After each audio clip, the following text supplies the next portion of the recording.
AI is going to be the big trigger that's going to change the architecture profession. If architects want to have a resilience to the future, which I talk about super architect, we have to embrace AI and impact how it's developed, how the algorithms are developed through our use. Welcome to AI for Architects, the podcast exploring how artificial intelligence is transforming the AEC industry and what it means for the future of your practice and our profession. I'm Aya Schlochter, founder and CEO of MGS Global Group, a company dedicated to driving growth for architects. Each episode, we dive deep into AI's impact on architecture. You'll hear from leading architects, experts, and innovators who are shaping the future of our field with AI. Artificial intelligence is here and accelerating faster than we expect. Together, we'll build AI literacy to help you thrive in this evolving landscape. Think of AI as a way to stay ahead of the curve. Whether you're an early adopter or a fast follower, architects need to get moving. So what does this mean for the future of our profession? Join us as we explore the exciting opportunities and critical challenges presented by AI. Ready to explore? Let's dive into the episode. Hi everyone, today we're joined by Beau Dromiack, principal at WMA Architects in Phoenix, Arizona, and a leading voice on mission-critical design and AI in architecture. Beau has over 30 years of experience working on projects in semiconductors, advanced manufacturing, research labs, and higher education. He's well known for his expertise in clean rooms and high-tech facilities. He's also the author of 2 books, The Craft Advantage, about bringing back craftsmanship in architecture, and Super Architect, which shows how we can embrace AI without losing our influence. At Arizona State University, he teaches advanced studios and technology courses, guiding the next generation of architects. Beau's big message: architects need to combine craft with AI or risk losing ground to contractors and outside players. He'll also be speaking on this topic in Semicon West 2025. Beau, I'm so glad to have you here on the AI for Architects podcast. Welcome. Thank you very much for having me. It's a great subject. So before we get started with AI, I want to talk about your work at WMA in semiconductors and mission critical projects. What type of work do you do and how is AI showing up at your work personally? So that's a great question. So the architecture has many sectors in it. And the one that my team specializes in and is a mission critical architecture associated with advanced technology, semiconductor, anything. If you hold up your iPhone or your phone, all the stuff that's in that phone are my clients, essentially. They're the ones designing the hardware, designing the tools that are used within the semiconductor factories to make the different semiconductor parts. So the industry moves very fast and it's, as I define, as mission critical architecture, and that's what we specialize in. AI as a general premise, and this is part of what I get into in Craft Advantage and Super Architect. We're not really using AI yet. We're toying with it. It's like a novelty. You are seeing it within the industry, in my industry, as a tool to help augment. And the best area right now where I see it is in meeting notes and documenting meetings. It's really great because when you have 20, 30 people in a meeting, AI is able to kind of track all the different voices. It's phenomenal. You get a transcript of it that allows you, because we always do 2 things. We have the AI meeting notes happening and we have our project coordinator taking notes. What she does is she compares her notes to the AI notes, and you're able to actually really make meetings super efficient. Here's the other thing. Those AI meeting notes like Otter and others, you're able to search topics within it. You're able to track content within. Now, we don't publish those notes. We use them to reassure and confirm that our notes are correct. So it's a backup, but it's really good. So if anything, a lot of the design tools are not there yet for architecture for AI, but we're starting to get there, but not yet. And I can talk more about that. But from augmenting our delivery and our time and everything, the meeting notes is really where you see it mostly used right now. May I know what AI tools you're using for meeting notes? We're using Otter, which seems to be the easiest. I'm sure there's others, and we're still experimenting too, but Otter is so far we're liking the most. I know I used Otter before. It directly sent the meeting notes to the recipients, to everyone. You can for sure not send it to everyone, We right? don't You do need that. to, Yeah. In fact, Yeah. as a little side note, we actually send out a qualifier to all our clients, letting them know that we are using AI for notes, but we do it internally. So we keep it all internal because we have confidentiality requirements with our clients and NDAs. So none of the notes ever hit the internet. They all stay internal. And also, we Yeah. don't issue them. We review them just to double check our own work, but it makes our time makes Yeah. it a lot faster. That's great. Yeah. So you've talked also about the principle of success empathy. What does that mean in practice, especially with AI integration? Yeah. So you're hitting some really big points here. So if I could just kind of summarize a couple things here. I wrote craft advantage because the advantage to architects is our craft. Our maximum influence comes from craft. Because our craft has been dropping, and if you don't mind, I'll just give a quick summary. Absolutely. We're talking about the book, The Craft Advantage is your first book, correct? That's all tied Okay, together. Yeah. Okay. So imagine like in the 80s, for example, where we started seeing a very interesting, we're basically an analog profession for the most part. And up until the 80s, we're an analog profession. And even through the 80s, we're analog. What that meant was craft was visible. People could see how well you can draw, how well you can do things as visible, which had a culture then that said, hey, that person's good, that person isn't good. It created a motivation for you to really get good at your craft. The profession also, architects had greater influence at that time. And as a result, they were responsible for cost estimating, working with the client to develop the beautiful bid documents. Then those bid documents would go to the street and the contractors would estimate them. And then the architect, if they did a good job crafting those drawings, they would get numbers from the contractor that are pretty consistent. But if they didn't, if they did poorly crafted drawings, they got really bad numbers and they're very embarrassed. So that kept craft high for architects. Really, really important. Now we go into this accelerated change that hit us where semiconductor, advanced medical research, and all these other things started accelerating. Architects and builders had to move quicker. So architects are really adaptive and they start adapting. And we start slowly moving, having to move fast and needing tools to help us move quicker. So we started using things like AutoCAD and other tools, but AutoCAD primarily. Virtual tools allowed us to become more efficient. The problem is we didn't realize we were trading our core value of craft for efficiency. Why would we think that? It's been a cultural thing forever.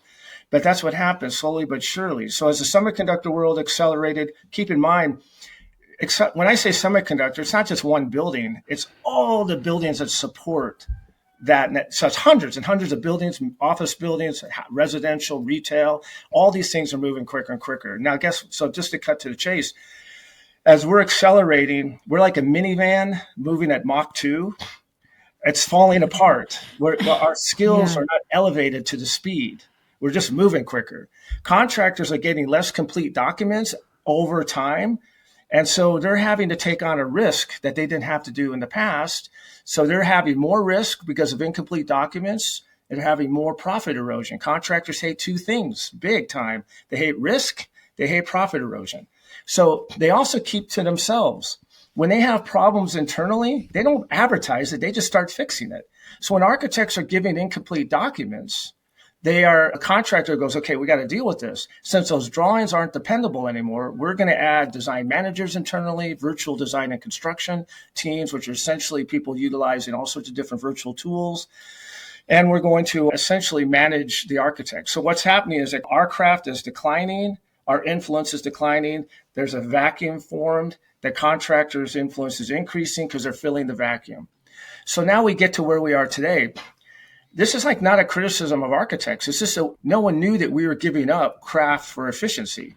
We're just trying to move fast. So all of a sudden now we get to where we are now, and we have AI on the horizon now.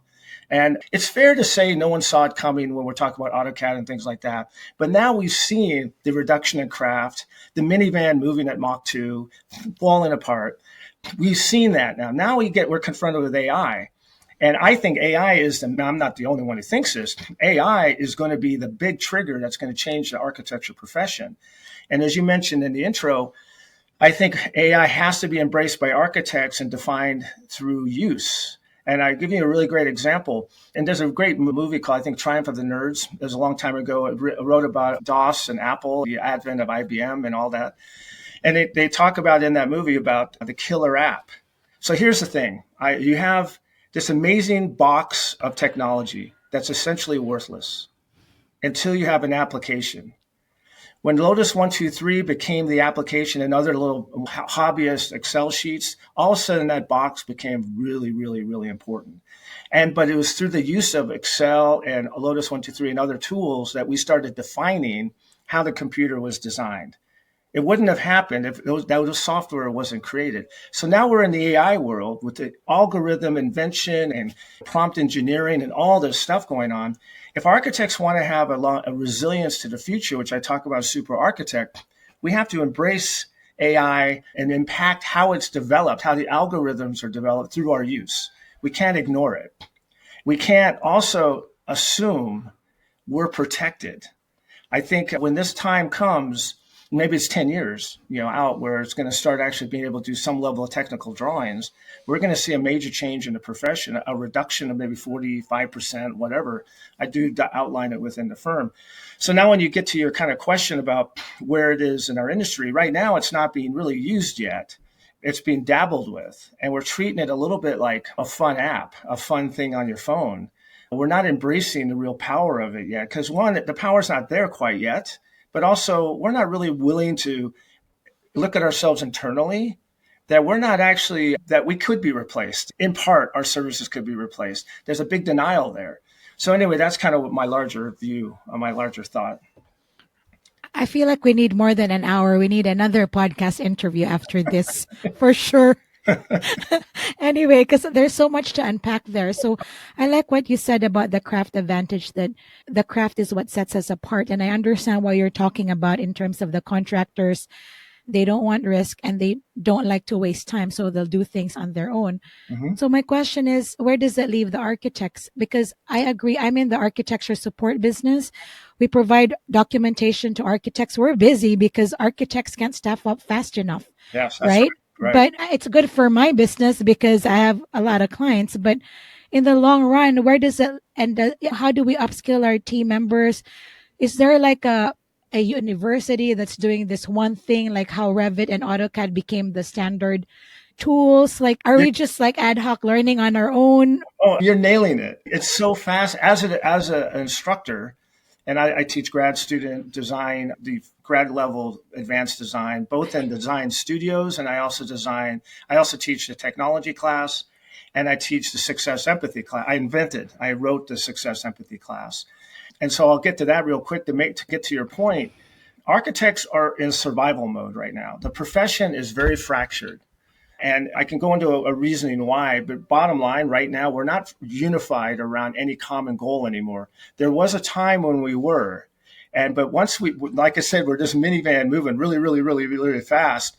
And we've lost a lot of our unification around a certain common goal. So Craft Advantage and Super Architect are about craft as a core value to reunify the profession. Because when our craft is high, our influence is high, we're at the table.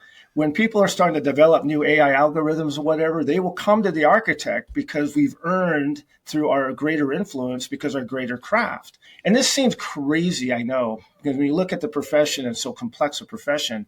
But if we can get away from, let's say, just shiny architecture and really start looking at the core value of craft, regardless of your sector, because some architecture sectors aren't shiny, but they're super complex and important. And some sectors are they're all different. The unifying principle is craft. It doesn't matter if you're doing an apartment building or an incredibly amazing library somewhere in Europe. Craft is the thing that unifies us. And what we have to do as a profession to resist these challenges that we have, or to create the resilience we're going to need for the future, is we have to embrace craft as our core value. So easy said than done. I've lectured and presented to a lot of architects. There's a lot of support with this message, but they're all kind of like, what can we do? And the reality is it's not easy, because the bottom line is we've kind of made our bed, and it's not like anyone's trying to be incompetent or anything. We're just caught in the churn of earlier decisions, and that's impacting where we're going. But that's the mission. Craft as a core value should be a national practice mentality, I think. I like that. So now that's the first book, right?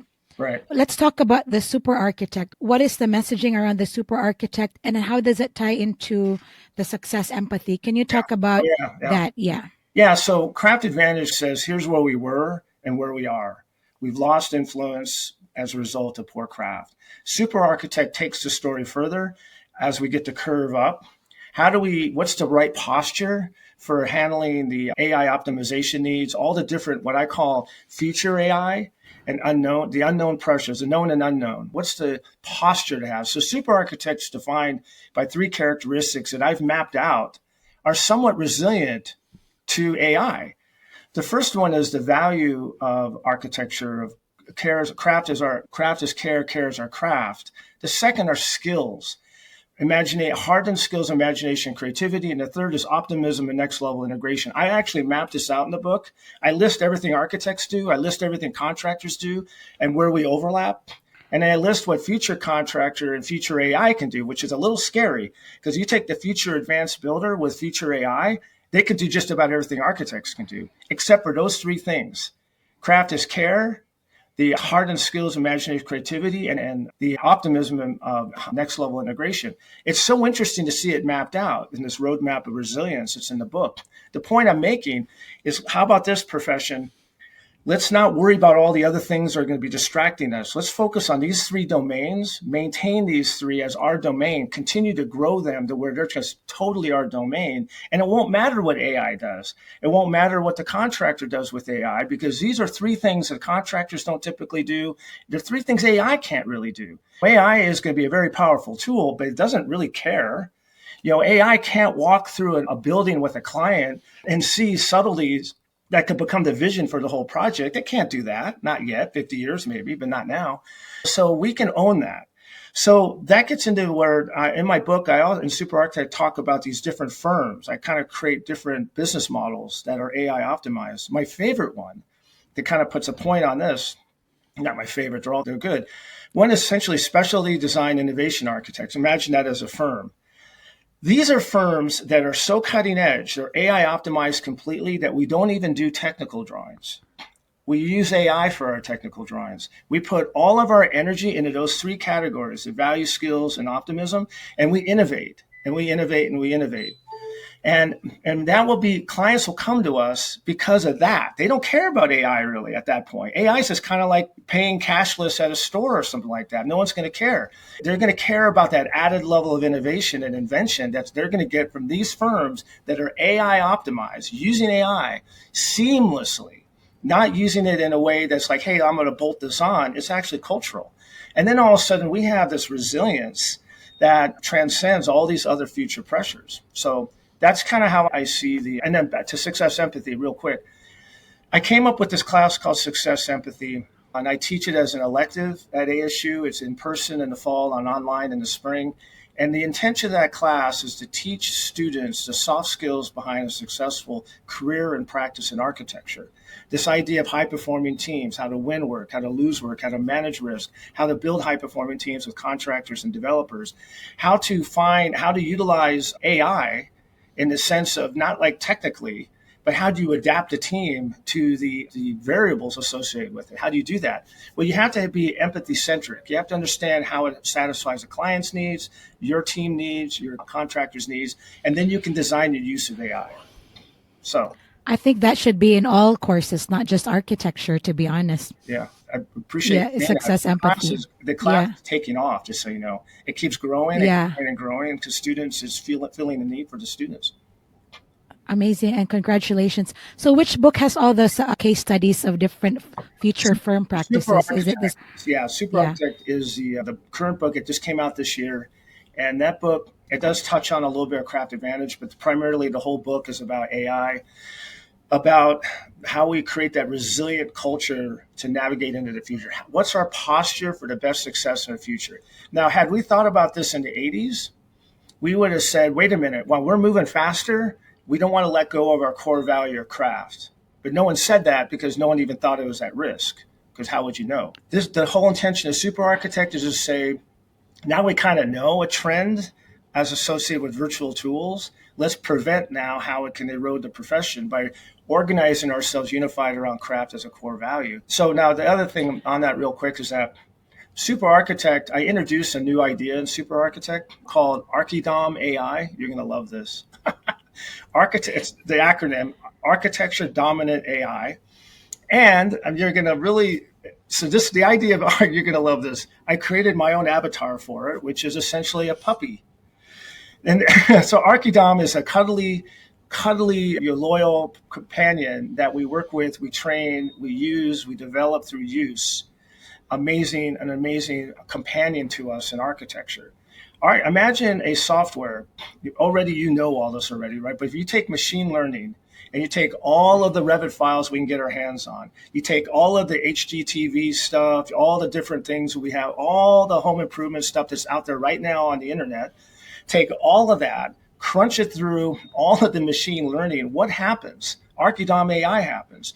A huge, massive database of architecture tools that would break down, in my opinion, in the future to like suites, software suites, where you have conceptual design AI, you have schematic design AI, design development AI, construction documents AI, cost estimating AI, sustainable design AI, site planning AI. And these are all like these modules that you buy. And then the architect can work with the client using these tools, or I talk about this in Super Architect, we're at risk of being replaced, at least part of our effort. A contractor can buy the Archidom. They can buy Archidom with their developer team. And then they use their nice architect replacement expertise, folks that have left the profession of architecture and gone into the construction development world, to actually then administer, work with you as a client, and go through the reductive choice making that you see within Midjourney and all these other things to walk the client through solving their design problem. Now, like ideation, you mean? Like not ideation, but prompt engineering? The whole thing. And there's a really charming builder there helping the client design their building without the architect. That's what's going to happen. All of a sudden, you don't need it. You just buy the modules, Archidom modules, the future AI modules. The contractor and developer buy it, and all of a sudden, half of the process goes away for the architect, which then creates this new business model. One of my 4 business models I come up with, which is quality review architects. So now there's going to be a new business where an architect is hired not to originate the idea, not to be authors of the idea, not to even work with the client. Their job is going to be to take the output from AI that the contractor, developer, and client have formed, and then review it and assume risk. They will review the documents and redline it to where they feel comfortable putting their seal on it. They have no authorship. They're just paid to review the documents and seal the documents, because there's something AI can't do either, is take on personal responsibility, liability. So that's going to be one of the powers that architects can maintain. But imagine this diagram as I describe it. Half of the process is gone now. The architects lost half of that process as revenue. So what's happening now? Well, that quality review team is just going to have to just churn all the time, just reviewing documents. So now what's happened, the built environment's lost the influence of the architect perspective in the built environment. This is a concern that we can do. So the kind of larger point I guess I'm making is that Archidom AI is, in my opinion, is going to happen. We can define it through use. If our craft is high, we will have the influence to define it and have our best chance of resilience in the future. And that's what Super Architect's about. So I'm going to jump here. What does that mean for educators and how you're re-envisioning architecture school and training right now? I'm glad you're a professor, because I'm very good at technical drafting. I went to first 2 years in the Philippines where we used all the pens and like the T squares years ago.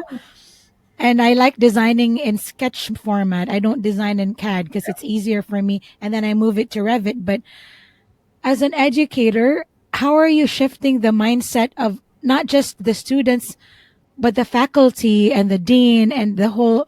I mean, that is, I don't know if we can talk about this, but no, but there's going to be a resistance. And how do they know that your concepts are right? Talk about the You never know. The academic world's powerful environment that's also very rigid. It's a very rigid environment. Success Empathy is the class I use to help expand their kind of thinking about how we're adaptive into the future. And then I teach the principles of design and so on to the design students, all geared in reality. The whole thing is I say in my first book, I'm a fan of reality. I'm also a delusional optimist. So, criticize me all day for that. But I do think anything can happen. The architecture education is not designed for the needs that we have right now. It's been slipping for a long time, just like in professional practice. There's not time to mentor your own team. You're moving so fast. So those senior architects who know how to detail a building don't have really the time because they're moving so quick. That translates into school. School, there isn't the same issue there where there's not an emphasis on the technology or on the emphasis of the practical realities of profession because there's not enough time. There's accreditation issues of a lot of checkboxing. And the idea of an integrated education associated with our futures is not there yet. Now, every university is a little different. I think ASU is actually always trying to improve, always trying to be cutting edge. The bottom line is my success empathy class is about teaching that forward attitude about the future, how to do it. And I think our education, and just until recently, just so you know, Revit was never taught in school. You had to learn it on your own. And now there's a class at ASU where it doesn't really teach you Revit in any serious way, but it at least splashes it on you. We have to realize that AI is going to be an amazing positive impact to architecture and also a negative impact to architecture. If we are eyes wide open, leaning forward into using it, being ahead of it in terms of use, we will define a lot of what AI can do for architecture. If we ignore it, if we don't put craft at the core value, we don't take the super architect characteristics, then we're going to just get beaten around by other companies that start using AI to replace architects at some level. So we could be looking at in the future, like I said, half the industry absorbed into different markets, maybe teaching, maybe retiring, maybe going to really large architecture construction firms. But the idea of what we see now as the business model will change. And let me give you a real good example, and you'll probably really relate to this. Once AI becomes a common understanding as a tool by our clients, they understand it as an architecture tool. Their expectations, I talk about this in Super Architect, their expectations start aligning to the speed and power of AI.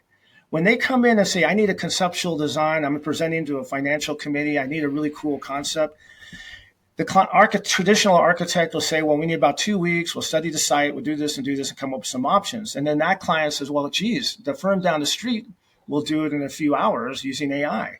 Oh, really? So then they go to talk to the AI firm, and the AI firm says, yeah, we'll crank it out give us 4 hours. We'll have 20 ideas for you, right?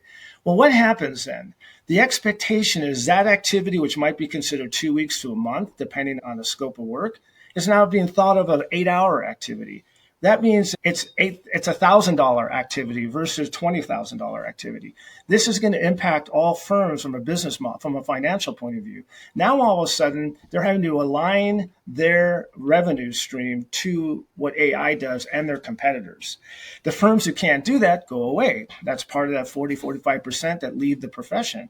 Because if they're not adapting to that new metric, they can't keep their teams employed anymore. They can't offer, $10,000 service when down the street is $1,000 because they're using AI. So this is why the optimization of AI as a cultural thing within the firm is critical. But you do it through the super architect characteristics. You don't give up the values, you don't give up the skills, and you don't give up the optimism. You maintain those so you can use AI as that partner, Archidom, this beautiful, cuddly animal that's going to be our partner into the future. I know that sounds corny, but it is a fun story. It's a fun analogy. And versus the soul, humanity enslaving idea of AI, which often people think about, because that's what Hollywood likes to do. I don't think it's that way. And AI cannot experience anything, right? They don't have senses. No.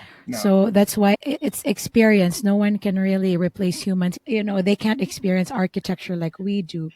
So we have a lot to unpack there. I know. I'm sorry. I got to listen to the episode and then ask you questions separately or do another follow-up. But my next question is AI adaption and reality check. You mentioned that a lot of architects just dabble in tools, but I feel like I don't think AI is really about tools, but a larger strategy as a whole, right? AI, if you just see AI as a tool, it's just like playing with Microsoft Word and doing, SketchUp and all that. But so how do you see AI as a strategy in the future of all the firms?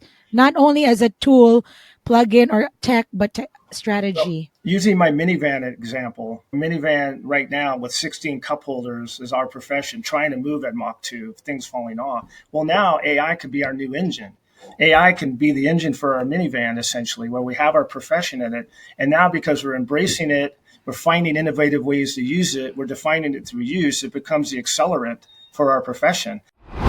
If you're running a growing architecture firm, you're probably not short on projects, you're short on people. Talent shortage is real. Finding and retaining skilled professionals takes time. Meanwhile, deadlines keep getting closer. And when you're balancing growth with quality, it gets harder to maintain your project standards as the work piles up. We are here to bridge the gap. We provide qualified architecture staff on demand so you can scale your delivery without compromising quality. That's what MGS Global Group does. Whether you're overwhelmed with construction documentation, need BIM support, or your internal systems just aren't built for this level of growth, our team plugs in seamlessly. Think of us as an extension of your in-house team without the long hiring process. And because we work across time zones, your projects keep moving even after your office closes for the day. If your timelines are starting to feel stretched and your team's at capacity, visit mgsglobalgroup.com. We can get started in 24 hours. We're here to help you scale smarter and deliver faster with quality, consistency, and peace of mind. Now our minivan changes shape into a high-performing machine, an aircraft that can move at Mach 2. Now, all of a sudden, our craft can be very high and we can be very fast. But right now, we have to recognize that, one, we have to say craft is our core value. That's our national, international value of architecture, craft. It doesn't matter what your style is or anything like that, craft. And then two, leaning forward into innovative ways of using AI to define it, like you would Excel or something else to define other software. So if we do those two things, we're still going to have folks leaving the profession for sure, but we'll be in the best position to have the influence that we need for the future. So the best and successful architects are the ones who can really adapt fast and integrate with craft as their value. With craft as their core value. Yeah. Because here's the deal. Wow. There are architects compromising craft all day long because they got to keep their doors open. So they're doing things way fast. They're losing profit because they're being too competitive on fees. And in order to make the ends meet a little bit, they will cut the quality of the drawings and put it onto the contractor to figure it out. Those are things that are happening right now. That's why we can't do any of this conversation in the future unless craft is the core value. Some architects are blowing it because they're stuck in a tough spot. Craft is low, fees are lower because our influence is dropped. Keep that in mind. As craft is dropping, our fees have been dropping.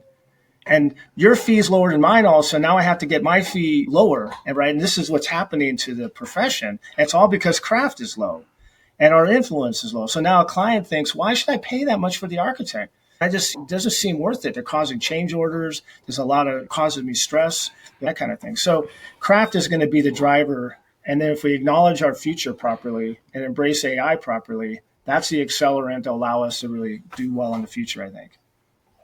Okay, so as a firm owner and like if you're listening to this podcast, it's kind of scary if you don't know how to adapt. But if there was one person that you can hire to manage this kind of transition, because the drafters and project managers are busy. Mm-hmm. The principals are busy with client relations and business development. Is there an ideal person that can take over this kind of role? And what skills do they have? If there was a role that, like, for instance, I listened to this podcast and I'm like, I don't want to be left behind. I want to hire someone to kind of transition our firm. Is that a BIM manager? What is that job description? It's a really interesting question you're asking. I think it's a top down and bottom up strategy. One, out of education, like what I'm trying to do, my little bit of impact, having the students come into practice with this attitude, this integrated design optimism attitude. And then the top down from the principal level, recognizing, because this is the job of I'm a principal. The principal is supposed to be looking at the horizon and not looking at my checkbook per se. I got to be looking at the horizon. And if you have principals that can't do that, they're eventually going to be gone. The firm, whatever their managers, could be gone. The ones who can look off in the horizon will go and say, wow, we can adapt. And to understand the necessity of craft as a core value, as a driver, as a key driver, then they hire that BIM manager and they hire those architects that are like super architects, or they try to find them the best you can, that now care so much about craft that they're able to actually improve that curve, which then allows us to utilize AI properly and allows us to get that resilience. Now, the BIM manager comment you make is pretty profound, because if you look at traditional BIM managers, they're pretty much reactionary and they're not necessarily visionary. Now, there are some, I know a couple that are pretty phenomenal, but they're also not in this decision-making role of leadership. They're in more of a reactive damage control mode, fixing all the stuff and so on. But imagine for a minute, the principal's got the vision and they hire a BIM manager with that vision, and you got students coming out of school with that vision. Now you got this interesting sandwich of opportunity of making change over time. So if I have a couple people on my team, one particular that kind of fits in this mold, I think if a firm was looking for 3 things to do, what can I do? One is the principal needs to open their eyes wide open. 2, hire innovative type BIM managers and architects who have this vision. And 3, mentor at school. In my first book, I have these 3 craft dials. And the first one is whole building thinking. The second one is intelligent idea integration. The third is accountability and mentorship. My view is we all do this at some level. Turn those dials up a little bit, and we can make huge change. Well, the third one, accountability and mentorship. Architects are not, because they're so busy, they're moving so quick, they don't have time to go teach at universities. It's hard. They can rationalize. They don't. Except for you. Yeah, well, I make the time. Yeah, I'm a little different.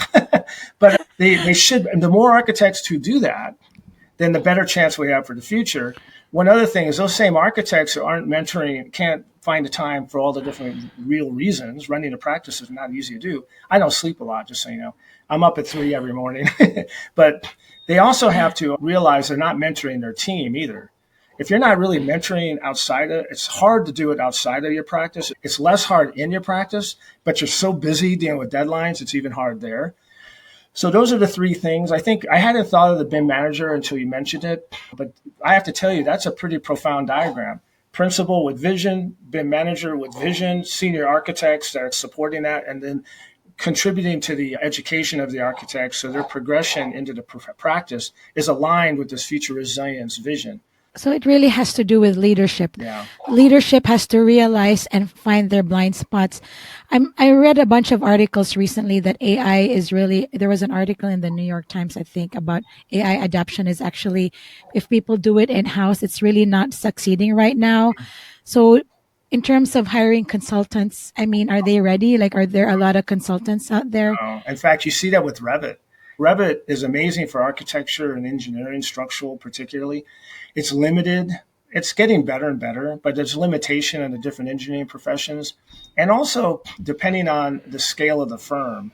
So already just getting your consultants aligned on Revit, we're finding, even in the semiconductor world, that's not easy to do. We're having to export out of Revit AutoCAD files to some of our engineers because they just haven't adapted that. So now adding AI, there's no way. They're not touching AI.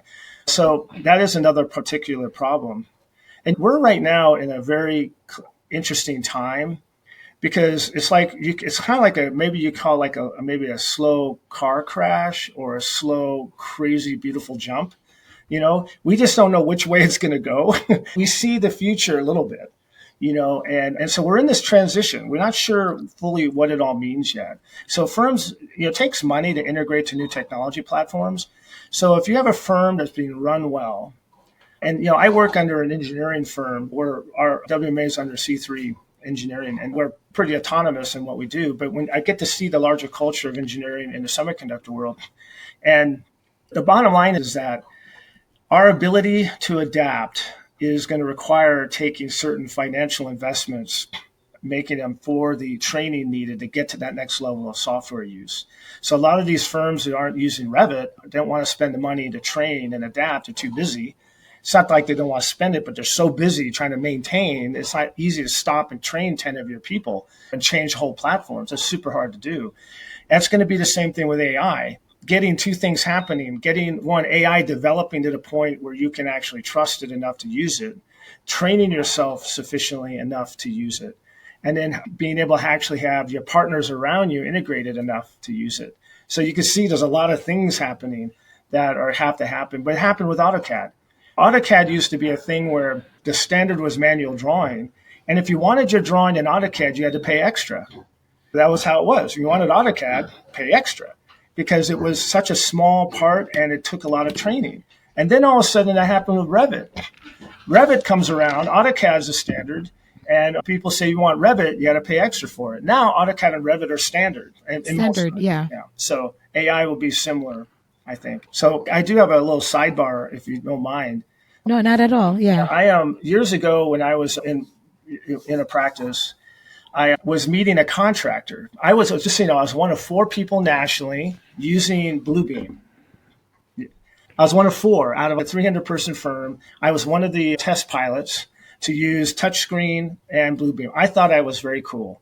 Yes, I love this. Love it. And then I go and I meet this contractor, and usually we meet in their big conference room, but somebody happened to be in it. So he said, hey, we have to go to the back room. Okay, over there. So I walk with him through his office, which I'd never been in the back part, to get to another conference room. And I walk by a room with him. This blows my mind to this day. The room is like 10 foot by 18 feet approximately. It's got a U-shaped desk in it. It's got big displays on the wall. It's got about 6 guys in there with computers. And on the screen, on these big screens, are Bluebeam. And I, whoa! I mean, remember, I'm one of 4, and I just have it on my little screen. And I walk in, and this room is full of it. And so I said, whoa, is that Bluebeam? He said, yeah. And so when did that happen? He said 3 months ago. Listen to this. This is amazing.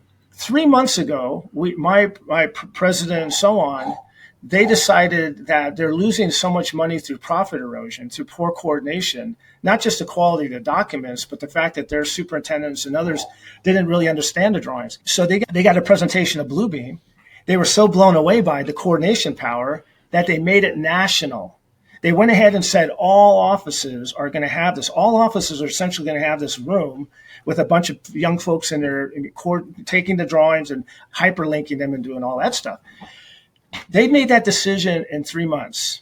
In 3 months, they made the decision like the next day, and they implemented in 3 months, where this is all across their national practice. And I thought that just blew my mind, because I am one of 4 architects testing slowly, no push to make it happen, just see what you guys think. And here's a construction firm cranking it out. And I realized a really profound thing. And he told me, I said, that's like a huge investment. He said, we lose sometimes $1 million of profit on every project, sometimes 500,000, 200,000. It's a huge amount of profit erosion because of poorly crafted drawings and poor understanding of the tool, of the coordination. So we pay for this in a year's time easy. We can pay for it in 1 project. And so I'm thinking that kind of speed to adapt, architects don't have it. Contractors do, because of the pressure of risk and profit erosion. They'll make changes. Architects will ponder and test pilot software for 2-3 years, and then maybe do 10 more licenses.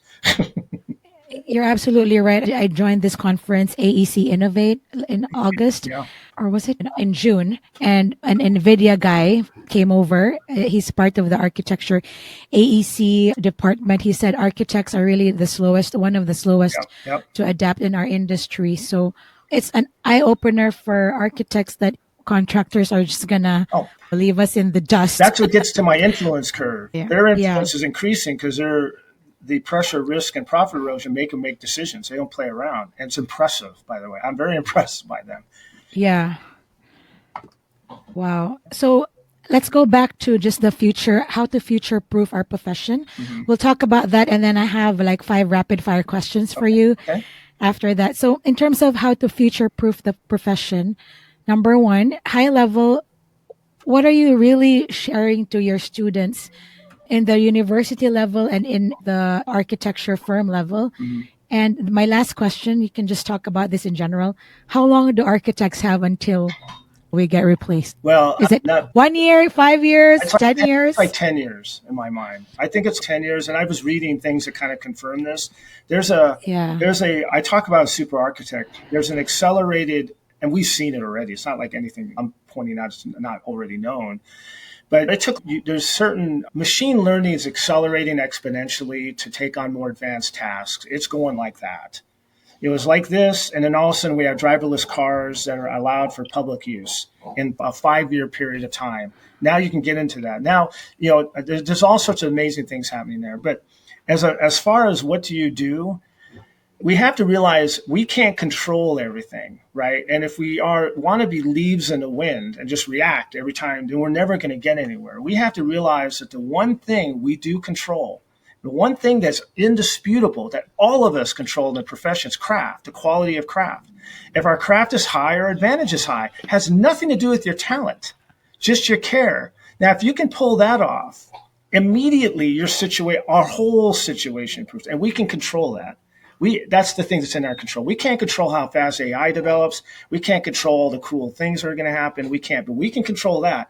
My mission to my students and my mission to my practice and people I mentor is we got to focus on what we can control. And the most important thing is that, because when our craft goes up, we're able to do a bunch more things. When our craft is low and we're crazy and caught in change orders and stress to the team, we lose influence. We're not invited to the table. We can't contribute, and we can definitely not define AI through use. That's because no one's going to really care. We will just get slowly replaced more and more by it. But in 10 years, the trend is like 5 to 10 years, you're going to start seeing AI have the ability to start doing simple technical drawings. And then beyond that, it's just accelerated. Now, one thing AI is going to be not able to do very well for many years, which is what I've been talking about, is also advanced specialized design. Like my industry is one of them. Healthcare is another industry. I talk about craft-centric architects as another business model within my book, Super Architect, and I define all this. And craft-centric architects, like that chef you go to, that you once a month, maybe twice a year, you go and you spend $100, $200 for this amazing meal, right? You don't do that every day, but you just want to experience that craft. I think there's specialty architects, that's what they're going to offer. A service, maybe somewhat analog potentially, that's craft-centric, and you want that. There's going to be a choice. But the vast majority of commodity architects, that middle ground architects, are going to see a huge pivot in pressure in 10 years, I think, approximately. Thank you so much for sharing. I think every architect listening should get those 2 books. By the way, we're going to drop them in the links, but let me ask you some rapid fire questions before we wrap up. What's your current favorite AI tool for architects? Oh, I like Midjourney, and pretty much that's it. Okay. It's cool. Yeah. Next, what's the AI tool you're actually using day to day right now? It is the Meaty Notes, an information documentation tool. And we're using Grok AI and ChatGPT for some data research. So we definitely use... And what, the Otter, the meeting notes, Otter? Using that regularly. Otter, yeah. And then we go to Grok and also ChatGPT for data gathering, huge research and things like that. Yeah. What's the biggest myth you hear about AI in architecture? I think the biggest myth I hear, that's a great question, is that we can't be replaced. It's hilarious. I used to, in the research I was doing, I kept reading the word humanity, like architects were hanging their hat that we're connected to humanity, therefore we won't be replaced. That's delusional. Contractors and developers, particularly in the commodity market, if they can get more profit by using AI instead of an architect, they will do it. Now, also my question about, I talk about this in Super Architect, we are critical. I think we're the most important profession of all professions. That sounds dramatic because and I also think our profession is the hardest profession. And that seems crazy too when you compare to brain surgery or something like that. But even brain surgeons are essentially mechanics, right? Are brilliant people, but they're narrow. Architects have to be so wide and adaptive to all these different situations that I know of surgeons, I've designed some offices and such, they could never design a building if their life depended on it. The idea of the integrated culture, bringing the different ideas, this is not their thing. Their thing is what they do. The bottom line is that we have an amazing, profound responsibility to adapt for the betterment of our environment. And if we want to actually say we are key and connected to humanity, we have to earn it. And we earn it by craft as our core value, which then allows us the influence to show betterment, sustainable design practices implemented, big ideas, better quality of life, better built environment. That's the future for us if we adapt toward it, lean toward it. And that's what Super Architect really emphasizes. Thank you so much, Beau. I really enjoyed our conversation. I think there's a lot to unpack. I'm glad that you wrote those 2 books. And as a practitioner like you, you're a principal, you're also a professor, and you wrote 2 books, and it's a lot to take on. I think that's what happens when you're empty nesting. You have more time. We were talking about that note. I'm kidding.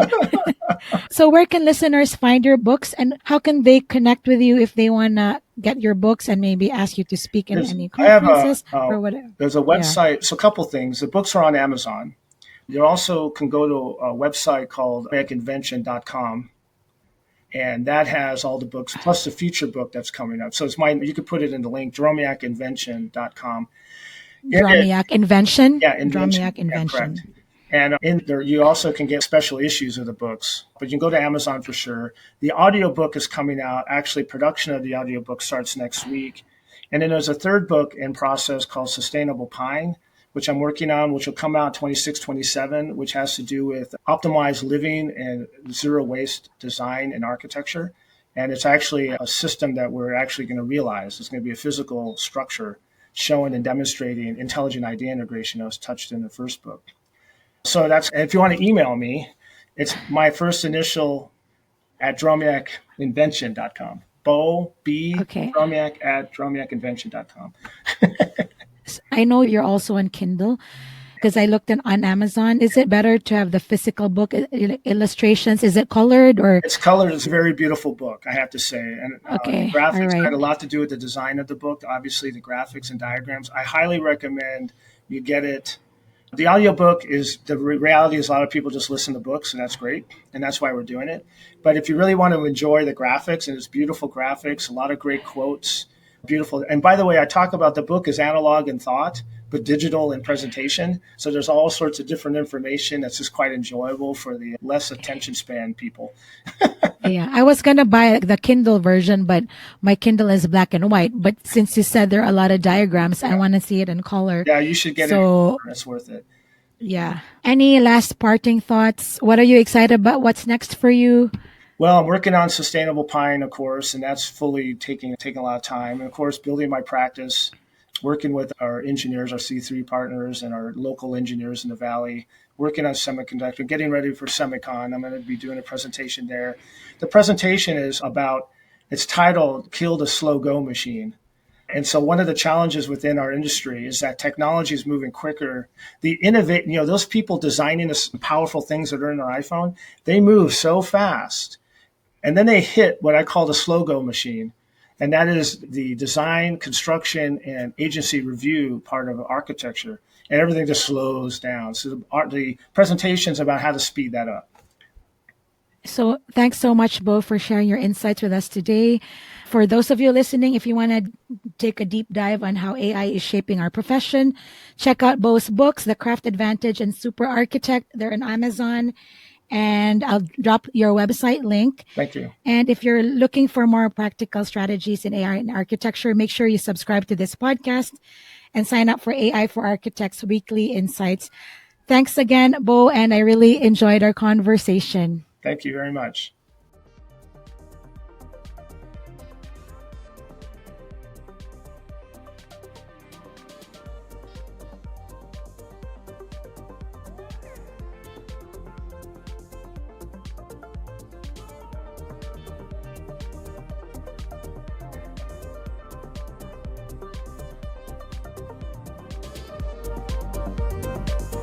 Thanks for joining us in another episode of AI for Architects. I hope today's episode sparked your curiosity about AI's impact and opportunities in architecture. Subscribe to our podcast so you don't miss our upcoming episodes, and sign up for our newsletter for exclusive content and AI tool reviews at aiforarchitects.ai/subscribe. This podcast is brought to you by MGS Global Group, driving growth for architects everywhere.